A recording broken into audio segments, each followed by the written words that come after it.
الذين آتيناهم الكتاب يتلونه حق تلاوته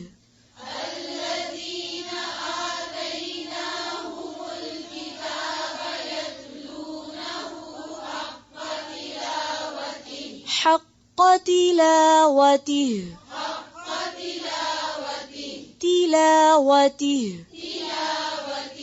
أولئك يؤمنون به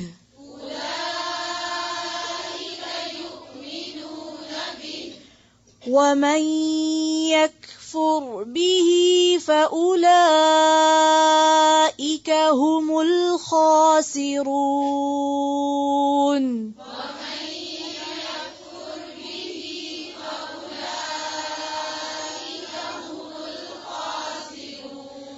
ومن يكفر به فأولئك هم الخاسرون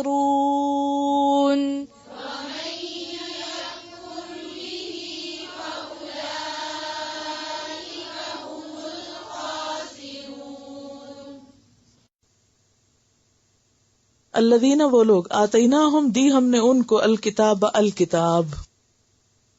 یتلونہ وہ پڑھتے ہیں اس کو حق تلاوتی ہی جیسے اس کے پڑھنے کا حق ہے. اولئک یؤمنون بہ یہی لوگ اصل میں اس پہ ایمان لاتے ہیں. ومن یکفر بہ اور جو اس کا انکار کرے گا فاولئک هم الخاسرون تو وہی لوگ نقصان اٹھانے والے اپنا ہی نقصان کریں گے جو نہیں پڑھیں گے جو اس کا حق ادا نہیں کریں گے. الذین آتیناہم الکتاب وہ لوگ جن کو دی ہم نے کتاب الکتاب یتلونہ وہ پڑھتے ہیں اس کو کیسے حق تلاوتی ہی جیسے اس کو پڑھنے کا حق ہے.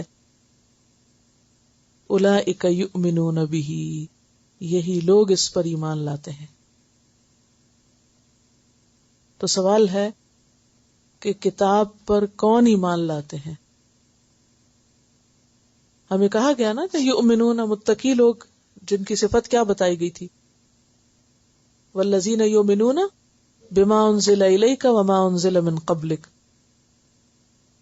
تو اب ایمان لانے کا معنی بتایا جا رہا ہے کہ ایمان کس چیز کا نام ہے، ایمان کس کو کہتے ہیں، کتاب پر ایمان کا مطلب کیا ہے، کس کو مومن کہا جا رہا ہے، کتاب پر ایمان لانے والا کون ہے.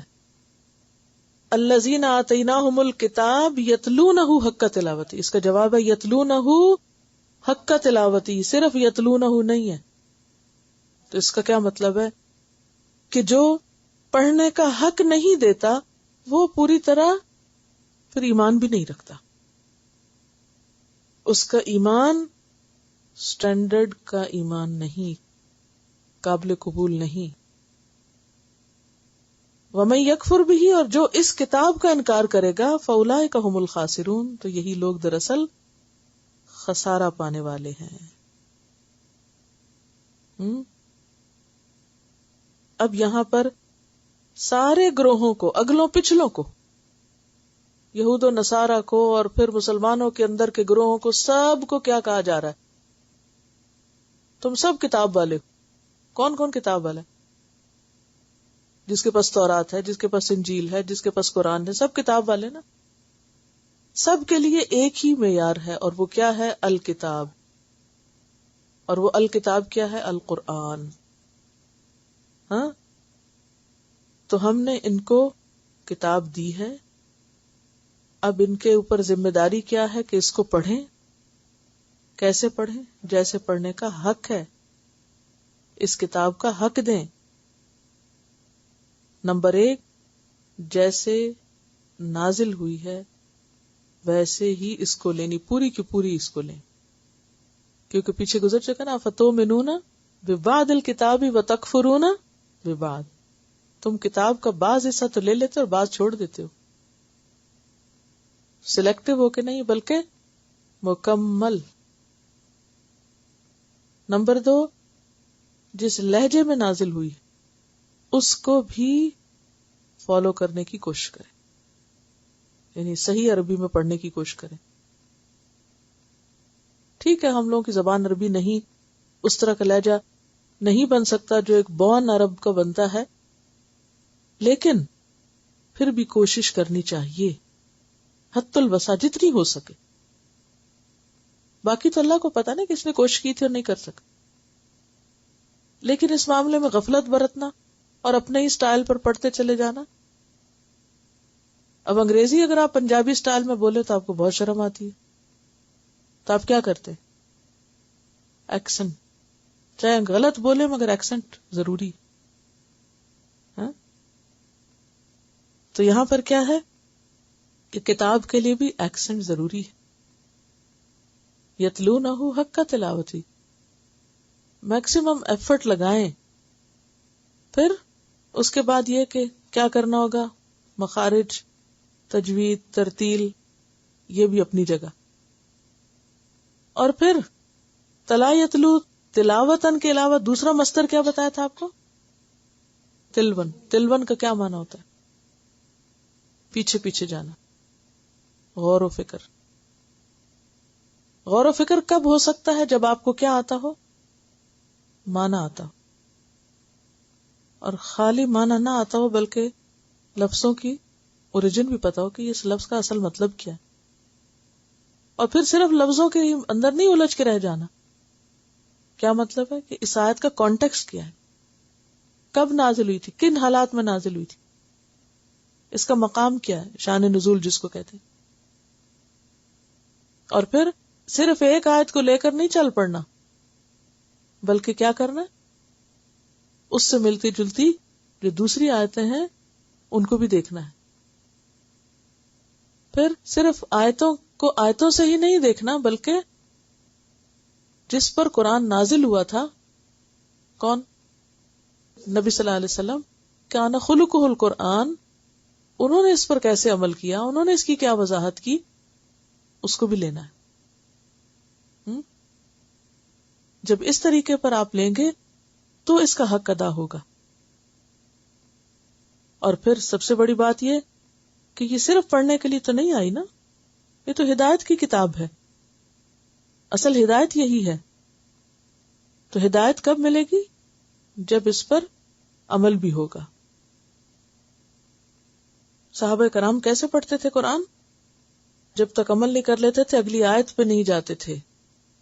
تو اب آپ کہیں ایک ہی آیت کافی ہے، پھر اسی پہ ہی لگے رہتے ہیں. ہاں،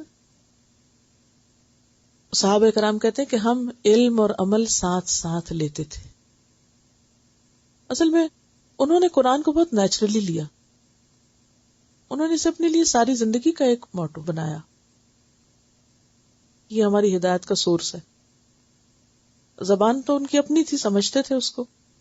آپ کو معلوم ہے کہ نبی صلی اللہ علیہ وسلم کے زمانے میں کس چیز کا عروج یا دور دورہ تھا؟ شعر و شاعری کا، زبان دانی کا. تو بچہ ان کا زبان کا ماہر ہوتا تھا، اور وہ اپنے بچوں کو شہر سے باہر مکہ میں، چونکہ ہر طرح کے لوگ آتے تھے نا وہاں، حج اور عمرہ وغیرہ ہوتا تھا، تو جو مکہ کا جو شہر تھا اس میں چونکہ بہت سے اور کلچرز انوالوڈ تھے، تو مکہ کے لوگ یہ سمجھتے تھے کہ ہمارے بچے اگر مکہ میں رہ کے پلے تو ان کی زبان صحیح نہیں ہوگی. تو وہ زبان کی درستگی کے لیے بچوں کو کہاں بھیج دیتے تھے؟ دودھ پلانے کے لیے سبربز میں بھیج دیتے تھے. اسی وجہ سے مکہ کے جو بڑے بڑے لوگ تھے، ایلیٹ جو تھی، ان کا رواج یہ تھا کہ جب بچہ پیدا ہوتا تھا تو پیدا ہونے کے بعد وہ کسی قبیلے میں اس کو بھجوا دیتے تھے. اس کی آیائیں یا ان کی جو دودھ پلانے والیاں ہوتی تھی وہ آ کے لے جاتی تھی. اور جب تک بچہ بولنا نہیں سیکھ لیتا تھا وہ وہیں رہتا تھا، صحرا کی آب و ہوا میں رہتا تھا، اور صحیح لغت یا صحیح زبان سیکھتا تھا جو کسی بھی قسم کی مداخلت سے پاک ہو. ہماری طرح تھوڑی کہ آدھی اردو بولیں تو آدھی انگریزی، اور انگریزی بولیں تو آدھی اردو ہے بیچ میں. کوئی ایک زبان بھی اپنی نہیں. کتنی زبان خراب ہو چکی ہے، خصوصاً ہم اردو بولنے والوں. سیدھا ایک جملہ اگر کہے نا کہ صرف ایک جملہ ایسا بولو جس میں کسی اور زبان کا کوئی لفظ نہ ہو، تو ہم نہیں بول سکتے. تو یہ ساری کہانی سنانے کا مقصد کیا ہے کہ وہ دودھ پلانے کے لیے لے جاتے تھے اور وہ کئی کئی سال بچے وہاں رہتے تھے. بتانے کا مقصود یہ ہے کہ ان کے ہاں جو پڑھی لکھی کلاس یا جو ایلیٹ کلاس تھی یا جو رولنگ طبقہ تھا ان کا یا جو بڑے لوگ تھے، ان کے ہاں یہ بہت عیب کی بات تھی کہ ان کو اپنی زبان نہ آتی ہو. ہمارے لیے تو عیب کی بات ہے نا اگر انگریزی نہ آتی ہو، لیکن ان کے ہاں عیب کی بات یہ تھی کہ ان کو اپنی زبان نہ آتی ہو. اور اس میں وہ بہت مہارت رکھتے تھے اور شعر و شاعری کے ماہر ہوتے تھے. تو اس دور میں قرآن نازل ہوا جس نے سب کو عاجز کر دیا، کوئی اس کے مقابل نہ لا سکا. ہاں؟ اب ان لوگوں پر جب قرآن نازل ہوا تو وہ قرآن سمجھتے تھے کیونکہ زبان سمجھتے تھے، زبان کے ماہر تھے، تو ایک ایک لفظ کو وہ محسوس کرتے تھے، اسی لیے چھپ چھپ کے بھی سنتے تھے. اب اس کے بعد کیا ہوا؟ بہت سے غیر عرب مسلمان ہوئے، نان عربس. اب یہاں آ کر پھر وہ لہجے بدلنے لگے اور پھر اعراب کی ضرورت پیش آئی، پھر آگے اس میں ترقی ہوتی گئی اور اب معاملہ ہم تک آ پہنچا کہ ہم بالکل اس سے بیگانے ہو گئے. ہمارے لیے بھی اصل یہی ہے، کیا کرنا ہے؟ الذین آتیناہم الکتاب یتلونہ حق تلاوتی اولئک یؤمنون بہ. اس پر اپنے آپ کو پرکھیں. ومن یکفر بہ، اور جو اس بات کا انکار کرے گا یا اس کے پڑھنے اور سمجھنے سے، فاولئک ھم الخاسرون، وہ اپنا نقصان کرے گا. قرآن کا نہ پڑھنا خسارے کا باعث. ہم اس وقت پڑھ رہے ہیں نا تو بعض اوقات ایسا لگتا ہے جیسے کسی پہ احسان کر رہے ہو نا، یا سمجھ رہے ہو کہ ہم کوئی ایکسٹرا کوالیفیکیشن حاصل کر رہے ہیں. یہ ہماری بیسک ریکوائرمنٹ ہے، کوئی ایکسٹرا کوالیفیکیشن نہیں ہے. بعض لوگ پوچھتے ہیں قرآن پڑھ کر کیا کرو گے؟ ان سے کوئی پوچھے کہ نہ پڑھ کر کیا نقصان ہے، پتا ہے؟ کیونکہ ہم میں سے بعض صرف اتنے کو کافی سمجھ لیتے ہیں کہ ہم نے تجوید سے پڑھ لیا، ہمارے مخارج بہت اچھے، ہم صحیح عربی پڑھنا جانتے، ہم نے حفظ بھی کر لیا. یہ نہیں ہے اس کا معنی کہ صرف حفظ کر لو. یتلونہ حق تلاوت، اس کا حق دو. تو اس کا حق کیا ہے؟ قرآن آیا کس لیے؟ ہدایت کے لیے آیا. تو اگر کوئی اس سے سب کچھ لے، برکتیں بھی لے اور بھی سب لے، صرف ہدایت نہ لے تو کیا اس نے حق ادا کر دیا؟ نہیں. اس پر ایک نظم بھی ہے، قرآن کی فریاد، پڑھ کے سنا دیتی ہوں کہ لوگوں نے حق کا تلاوت ہی کا مطلب کیا سمجھا ہوا ہے، کس طرح حق کا تلاوت ہی ہو رہا ہے. طاقوں میں سجایا جاتا ہوں، یعنی شیلف پہ رکھا جاتا ہوں. آنکھوں سے لگایا جاتا ہوں. کبھی صاف کرے شیلف تو اتار کے کس کر لیتے ہیں، آنکھوں سے لگا لیتے ہیں. تعویذ بنایا جاتا ہوں، کوئی مشکل پیش آئے تو اس میں سے کچھ آیت لکھ کے تو لپیٹ کے پہن لیتے ہیں، وہ پڑھتے نہیں. دھو دھو کے پلایا جاتا ہوں. بعض لوگ پلیٹوں پہ یا تعویذوں پہ لکھ کے پھر اس کو بوتل میں ڈال دیتے ہیں اور پھر اس کو پیتے رہتے ہیں. جزدان حریر و ریشم کے، حریر کس کو کہتے ہیں؟ ریشم کو. پھول ستارے چاندی کے، یعنی جو اس کا غلاف بناتے ہیں یا اس کی بائنڈنگ ہوتی ہے بہت ہی چمکدار اور بہت خوبصورت ہوتی ہے. پھر عطر کی بارش ہوتی ہے. خوشبو میں بسایا جاتا ہوں، یعنی اتنی محبت ہے ہمیں اس سے کہ خوب خوشبو وغیرہ لگا کے بھی رکھتے ہیں. جیسے کسی طوطے مینا کو کچھ بول سکھائے جاتے ہیں، اس طرح پڑھایا جاتا ہوں، اس طرح سکھایا جاتا ہوں. کبھی طوطا پالا آپ نے یا طوطے کو کبھی سکھایا ہو کچھ؟ تو بچوں کو قرآن کیسے پڑھا دیتے؟ جیسے طوطے کو بغیر سمجھ کے لفظ رٹائے جاتے ہیں، ایسے ہی بچوں کو کیا کرتے ہیں؟ طوطے کی طرح سکھاتے رہتے ہیں، رٹاتے رہتے ہیں. کچھ قول و قسم لینے کے لیے تکرار کی نوبت آتی ہے، یعنی جب جھگڑا ہو جاتا ہے پھر میری ضرورت پڑتی ہے، ہاتھوں پہ اٹھایا جاتا ہوں، یعنی پھر قسم اٹھانے کے لیے لے لیتے ہیں اس کو. دل سوز سے خالی رہتے ہیں، آنکھیں ہیں کہ نم ہوتی ہی نہیں، یعنی دل پہ نہیں اترتا، نہ ہی دل پہ کوئی اثر ہوتا ہے، نہ ہی آنکھوں سے آنسو آتے ہیں پڑھ سن کے. کہنے کو میں ایک ایک جلسے میں پڑھ پڑھ کے سنایا جاتا ہوں. یعنی بڑی بڑی گیدرنگز میں قرآن پڑھا جاتا ہے. شروع میں عموماً تقریب کے تلاوت ہوتی ہے، لوگ جلدی جلدی سر ڈھانک لیتے ہیں، اور پھر اس کے فوراً بعد جو جی چاہتے ہیں کرتے ہیں. نیکی پہ بدی کا غلبہ ہے، سچائی سے بڑھ کر دھوکا ہے. ایک بار ہنسایا جاتا ہوں 100 بار رلایا جاتا ہوں. یعنی قرآن فریاد کر رہا ہے نا کہ اتنی میری مخالفت ہوتی ہے، اتنی میری باتوں کی تردید ہوتی ہے، یا میرے خلاف لوگ چل رہے ہیں کہ دیکھ دیکھ کے روتا ہوں. یہ میری عقیدت کے وعدے، عقیدت مجھ سے ہے. قانون پہ راضی غیروں کے، باتیں اوروں کی اہم ہیں. یوں بھی مجھے رسوا کرتے ہیں، ایسے بھی ستایا جاتا ہوں. کس بزم میں میرا ذکر نہیں، کس عرس میں میری دھوم نہیں. یعنی ہر جگہ قرآن کوٹ کیا جا رہا ہے دلیل کے طور پر.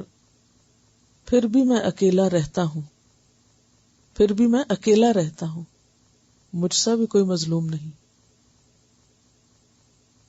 اب دیکھیں کہ آپ سب کے گھر میں قرآن ہے، قرآن کلام ہے. اسے پڑھنا، اسے پڑھانا، اسے سننا، اسے سنانا، اس سے ایک تعلق ہر گھر کی ایک جان اور ایک روح ہونی چاہیے. لیکن ہمارے گھروں میں قرآن اکیلا رہتا ہے اور ہم سب مل کے گپ شپ کرتے ہیں، اس میں قرآن نہیں ہوتا. یہ قرآن کی فریاد ہے کہ میرے ساتھ کیا کیا جا رہا ہے. اور یہ کون کر رہا ہے؟ الذین آتیناہم الکتاب، جن کے پاس یہ ہے. اور اکثریت تو زمین پر ان لوگوں کی جن کے پاس ہے ہی نہیں. اور اس زمین کے لوگوں کے لیے یہ اللہ تعالیٰ کا فائنل میسج ہے کہ یہ ہے طریقہ جس کے مطابق تم زندگی بسر کر کے میرے پاس واپس آؤ گے تو جنت جیسا انعام ملے گا. قرآن کہاں ہے اور ہم کدھر جا رہے ہیں اس کے بغیر؟ اور پھر بھی مطمئن ہے کہ ہم سب ٹھیک کر رہے ہیں. تو جب تک اس کا حق نہیں دیں گے کامیابی نہیں ہو سکتی. ٹھیک ہے نا؟ ایمان مکمل نہیں ہو سکتا. تو قرآن کا پڑھنا کوئی زائد کام نہیں ہے یا کوئی فارغ لوگوں کا کام نہیں، یہ تو سب کی ذمہ داری ہے، کیونکہ اس سے ہمارا ایمان اور ہماری کامیابی وابستہ ہے. اولئک علی ھدی من ربہم واولئک ھم المفلحون. کس کے لیے ہے؟ ذالک الکتاب لا ریب فیہ ھدی للمتقین کو تھام لے.